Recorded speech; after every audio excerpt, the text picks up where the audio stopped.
Salut, c'est Julien, j'espère que tu vas bien. Alors, comme tu peux le voir, j'ai pas forcément une superbe mine, tout simplement parce qu'il est tard, parce que je suis fatigué. J'ai hésité longtemps à faire ces vidéos, j'ai fait deux trois tests sans succès, tout simplement parce qu'il est tard, comme je te viens de te le dire. Aujourd'hui, moi, je te propose de faire quelque chose que je fais d'habitude, pas d'habitude. D'habitude, déjà, on est dehors, on est à la piscine ou on est en campagne. Et là, je te propose déjà de faire une vidéo chez moi, mais surtout, je te propose de faire une vidéo de réaction. Je te propose de réagir finalement à ce qui fait aujourd'hui le buzz sur YouTube. C'est-à-dire qu'il y a M6 qui a fait un documentaire sur le développement personnel, qui a parlé de l'escroquerie du développement personnel et qui a mis en avant deux gourous, entre guillemets, du développement personnel qui sont David Laroche et Franck Nicolas, en mettant le côté en avant qu'il y a une escroquerie dans le développement personnel et que grosso modo, on vend que ces personnes-là vendent des séminaires beaucoup trop chers à des gens qui sont fragiles en fait et qui ont une forme presque de sectarisation, tu vois, du truc. Et moi, j'avais envie tout simplement d'y réagir en quelques points. Je vais faire ça assez rapidement parce que je suis assez fatigué, mais je vais essayer de t'apporter un maximum de valeur à travers cette vidéo. La première chose, en fait, c'est que, comme je viens de te le dire, c'est qu'on considérait qu'il y avait une dérive un peu parfois sectaire et que les gens faisaient ça pour le business et qu'ils n'avaient pas forcément envie d'aider les gens. Tu vois ce que je veux dire? Et je te propose donc de parler de ça. La première chose, moi, tu vois, j'ai structuré la vidéo, ce que je fais d'ailleurs rarement. Le premier point, je te propose de voir est-ce que finalement le prix de ces formations, c'est de Franck Nicolas ou de David Laroche, est-ce que leur prix finalement est trop cher? Est-ce que c'est un peu d'une escroquerie d'une certaine façon? Est-ce qu'ils vendent leur formation beaucoup trop cher? La deuxième chose que je te propose de voir, c'est je te démontrerai pourquoi il est immoral, en tout cas dans les sociétés chrétiennes, parce qu'on appelle ça occidental, mais c'est les sociétés chrétiennes, c'est-à-dire l'Amérique du Nord, l'Europe et l'Océanie, pourquoi il est immoral de gagner de l'argent, en particulier en France, quand tu fais le bien. Ensuite, je t'expliquerai pourquoi finalement les journalistes, etc. étaient assez mal placés pour parler de ça. Quatrième point, on verra est-ce que finalement ce type de formation, ce séminaire à la Tim Robbins, à la David Laroche, etc., est-ce que c'est vraiment efficace? Et cinquième point, moi je te parlerai comment j'ai fait pour éviter les arnaques. Ok? Donc tu vois, ces 5 points, c'est concis. On va faire ça proprement, on va pas être trop long, mais on va faire ça bien. La première chose, c'est est-ce que les séminaires de David Laroche, de Franck Nicolas sont trop chers? La réponse, elle est oui et la réponse, elle est non. En fait, que ça soit sur la formation de David Laroche, que ça soit sur l'iPhone peut-être 7, 8, 9 ou 10 que tu tiens dans la main, dire qu'une chose est trop chère ou pas, c'est uniquement subjectif et c'est dû à ce qu'on appelle la valeur perçue en marketing. Quand il y a un objet en face de toi, que ça soit le trépied qui est là, que j'utilise pas, ou que le téléphone que j'ai dans les mains, il y a ce qu'on appelle la valeur réelle et la valeur perçue. Tu vois, je te dis, j'ai bien construit cette vidéo, ça va être clair, tu vas comprendre tout. La valeur réelle d'un bien, c'est tout son coût de production. Son coût de production, distribution, marketing, etc. La valeur perçue du bien, c'est l'argent que tu es prêt à mettre pour celui-ci. Par exemple, l'iPhone que tu tiens dans les mains, tu l'as peut-être payé 1000 euros. Sa valeur réelle, purement objectif, son coût en tout cas réel, il est moins de 100 euros. Mais tu as été prêt à mettre près de 1000 euros dessus parce que tu considères que c'est la valeur de cet objet. C'est ce qu'on appelle la valeur perçue. Quand David Laroche ou Franck Nicolas font des séminaires à 2 jours à 1500 euros, pour ces 2 jours-là, s'il y a des gens qui payent, c'est qu'il y a des gens qui considèrent que ces 2 jours-là, pour eux, dans leur valeur perçue, ça les vaut. Sinon, ils ne l'achèteraient pas. C'est ce qu'on appelle la valeur perçue. Et peut-être que pour toi, ça te choque. Au même titre que moi, ça me choque de voir des personnes qui achètent des iPhone 10 alors que la seule chose qu'ils font, c'est aller sur les réseaux sociaux, tu vois. Peut-être que ça te choque, mais dis-toi bien une chose, c'est que si des gens sont prêts à payer pour ça, c'est qu'ils considèrent que ça les vaut. Et si personne n'achèterait ça, les gens, soit ils arrêteraient de vendre ces produits-là, soit ils les vendraient moins cher, tout simplement. Donc ça, c'est la première chose. Il n'y a rien trop cher ou pas de trop cher ou pas assez cher, c'est juste une question de valeur perçue. Si tu fais des business en ligne, tu sais très bien que par exemple, tu demandes à des gens combien ils seraient prêts à payer pour une formation. Tu as des gens qui vont dire qu'ils seraient prêts à payer 20 balles et tu as des gens qui vont dire qu'ils seraient prêts à payer 200. C'est une question de valeur perçue. Et quand tu considères quelque chose qui est trop cher, tu y mets de la moralité. C'est-à-dire que tu t'imposes ton propre point de vue d'une certaine façon. Tu dis, moi je considère que ça c'est trop cher. C'est uniquement lié à ta valeur perçue. Donc, est-ce que 2 jours de formation avec David Laroche ou Franck Nicolas c'est trop cher? La réponse elle est oui, si pour toi tu considères qu'elle est trop chère dans ton système de valeur et de valeur perçue. Mais pour les gens qui payent ça, la réponse elle est non. Et en fait, cette réponse, elle est que subjective, il n'y a rien en soi d'objectif. La seule réponse, c'est que si ça marche, c'est qu'il y a des gens qui sont prêts à payer pour ça. Ok? Donc ça, c'est la première chose. Deuxième point, toujours par rapport au premier point, c'est qu'il faut que tu saches une chose aussi, c'est par rapport au coaching, il n'y a pas de valeur réelle en soi. Un conseil, un coaching, en fait, tu ne peux pas l'évaluer, tu ne peux pas mettre un prix dessus. C'est uniquement de la valeur perçue. Donc ça, c'est juste pour complémenter le premier point. Le deuxième point, en fait, c'est, je voudrais montrer une chose, c'est qu'en particulier dans les sociétés chrétiennes, mais en particulier dans les sociétés catholiques, j'ai rien contre le catholicisme, je suis catholique, ok, c'est que dans les sociétés catholiques, il est immoral de gagner de l'argent quand tu fais du bien. Je le répète une deuxième fois parce que c'est important et je te donnerai des exemples concrets. Dans une société catholique, il est immoral de gagner de l'argent quand on fait du bien. Pourquoi ? Parce que nos sociétés à nous, elles se sont fondées sur une chose, le christianisme. Le christianisme est fondé sur quoi ? Sur le Christ. Le Christ, qu'est-ce qui lui est arrivé ? Le Christ, il a fait le bien plus que tu pouvais l'imaginer. Il lui est arrivé quoi ? Il s'est fait trahir, il s'est fait mettre en PLS, il a pris 3 clous et c'est terminé, tu vois. Et ensuite, il s'est suivi toute une succession de saints qui ont fait le bien autour d'eux, en tout cas pour une grosse partie, la majorité d'entre eux. Et souvent, ça s'est mal terminé pour eux. Il n'y a aucun saint qui est devenu millionnaire ou milliardaire. D'ailleurs, je ne crois pas que l'Église a déjà canonisé des entrepreneurs, des gens qui sont devenus millionnaires ou milliardaires. Ce qui fait qu'on construit l'idée que faire le bien se suffit à lui-même. Que quelqu'un qui fait le bien, parce qu'il a déjà la récompense du bien, ne peut pas s'enrichir, ne peut pas devenir riche. Et en soi, c'est un contresens. C'est-à-dire que, par exemple, quelqu'un qui spécule sur les denrées alimentaires ou quelqu'un qui est lobby dans les cigarettes, il gagne souvent très très bien sa vie. Et ça ne t'empêche pas de dormir. Et ça s'entraîne pas autant de gens qui deviennent à moitié fous là sur Internet, tu sais, à insulter David Laroche ou Franck Nicolas, etc. Les mecs dorment très bien avec ça. C'est-à-dire qu'il y a des gens aujourd'hui qui sont des lobbyistes pour des cigarettes. Il y a des gens qui font de la spéculation sur les denrées alimentaires, mais tu t'en fous. Par contre, quelqu'un qui puisse s'enrichir en faisant le bien, ça choque. Et il y a un exemple concret par rapport à ça, ça s'est passé aux États-Unis, ça fait partie d'un des TikTok les plus connus. C'était dans les années 2000. Je te donne vraiment l'exemple est concret. Je vais le simplifier pour que tu puisses comprendre assez rapidement. Imagine, donc c'était une ONG. Imagine que cette ONG, à l'époque, au début des années 90, fin des années 90, elle était capable de récolter 100 000 euros de dons. C'est-à-dire que les gens donnaient de l'argent, ils récoltaient 100 000 euros. Et qu'ils avaient donc un coût de fonctionnement, c'est-à-dire tous les salaires et tout ça, de 50 000. Ça veut dire qu'il leur restait 50% pour investir dans des projets sociaux. Donc imaginons qu'ils construisaient des puits en Afrique. Ok, je sais, l'exemple est caricatural, mais c'est un exemple, d'accord ?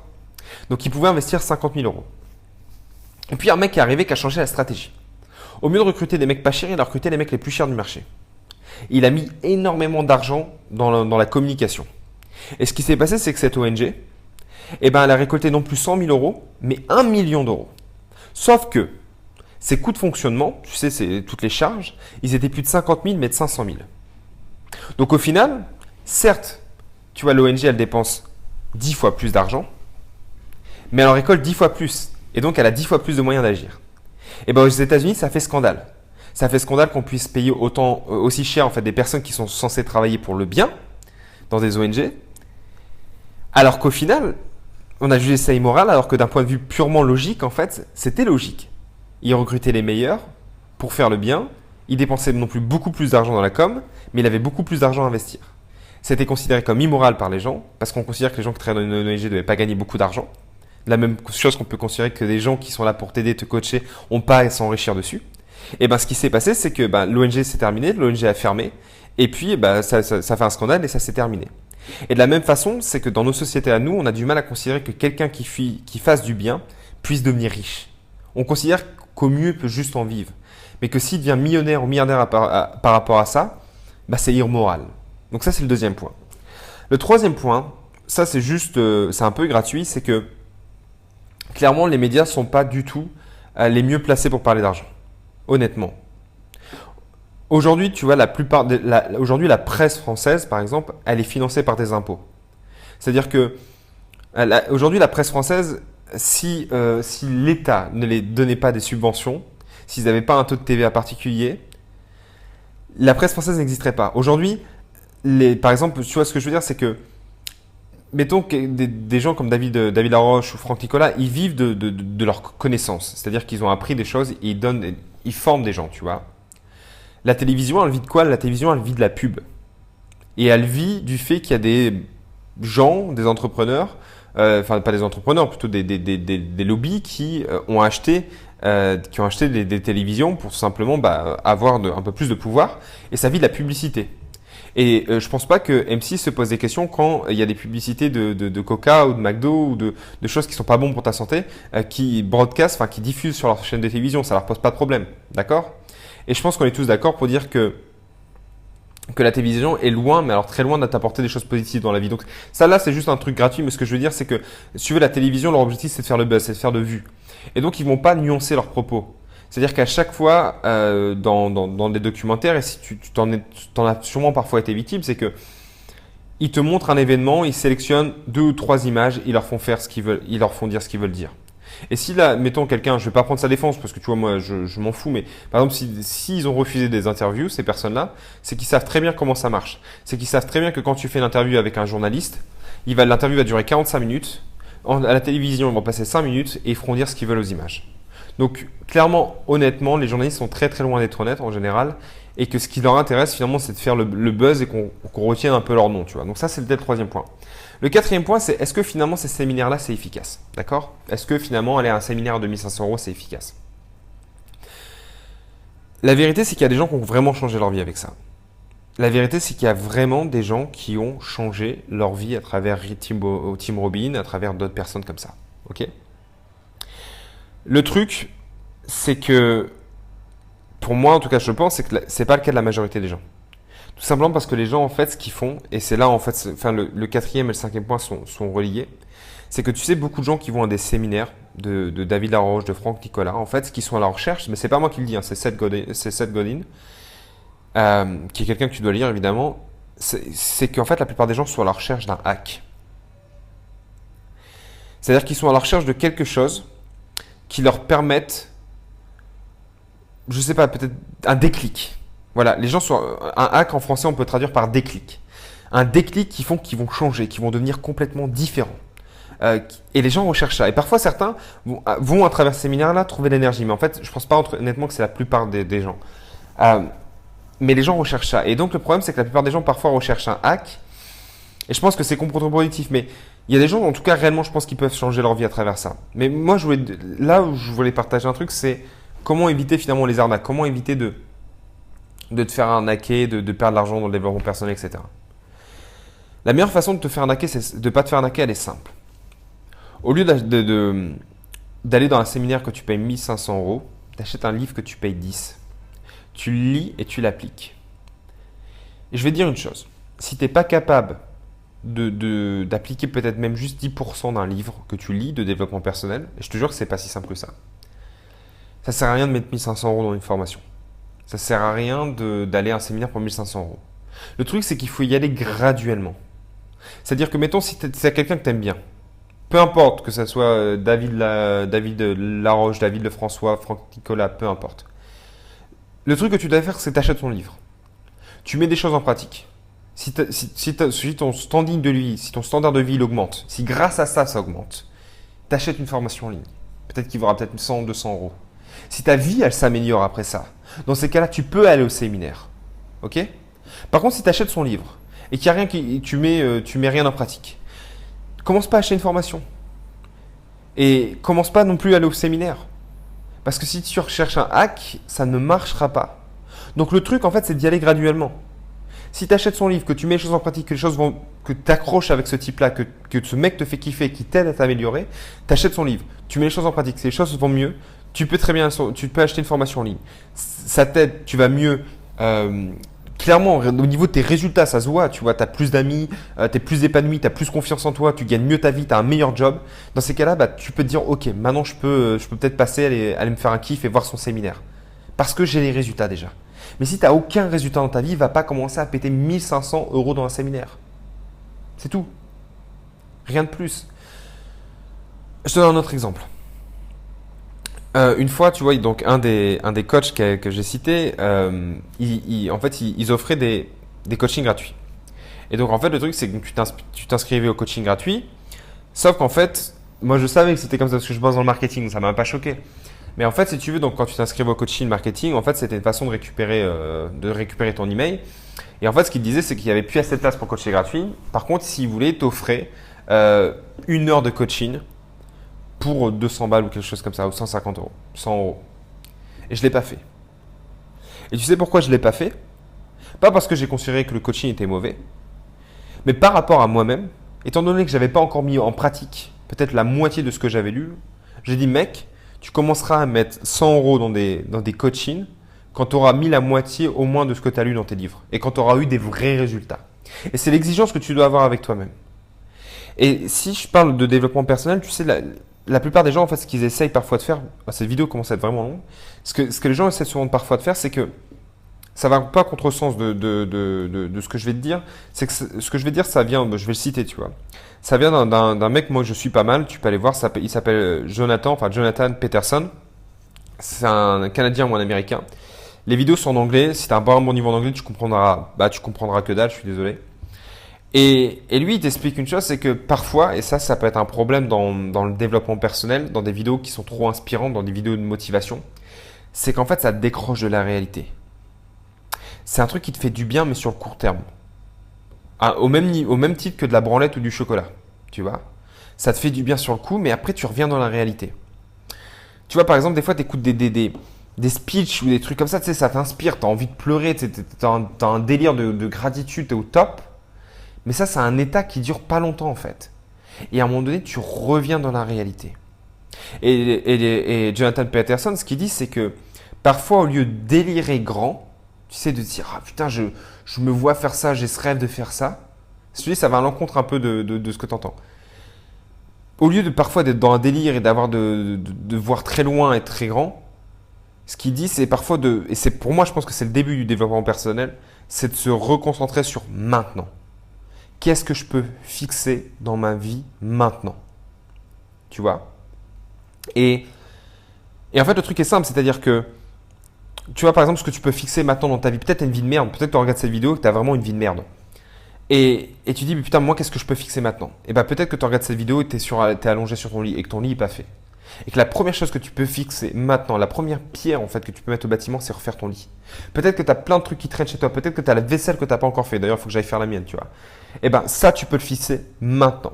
Et c'est un peu ce que, tu vois, moi, ce que je te donne cet exemple-là parce que parfois, en tout cas, c'est le sentiment que j'ai, et j'avais fait aucune attaque personnelle dans cette vidéo, comme tu as pu le voir, je suis plutôt clean, c'est que parfois, si j'ai un bémol à dire, c'est que dans des vidéos qui sont belles et bien faites, mais c'est ce que les gens veulent voir aussi, c'est qu'il y a tellement d'émotions à travers la vidéo qui est très bien faite, bien réalisée à travers le son, c'est que tu pars dans un délire émotionnel. Tu vois, c'est-à-dire que tu es là et tu regardes la vidéo, ça te fait du bien, tu as envie d'en regarder 10 ou 15, ça te fait du bien. Mais à un moment donné, tu reviens dans la réalité et tu as ton boss qui te dit d'aller faire des photocopies. Et ça, c'est la réalité.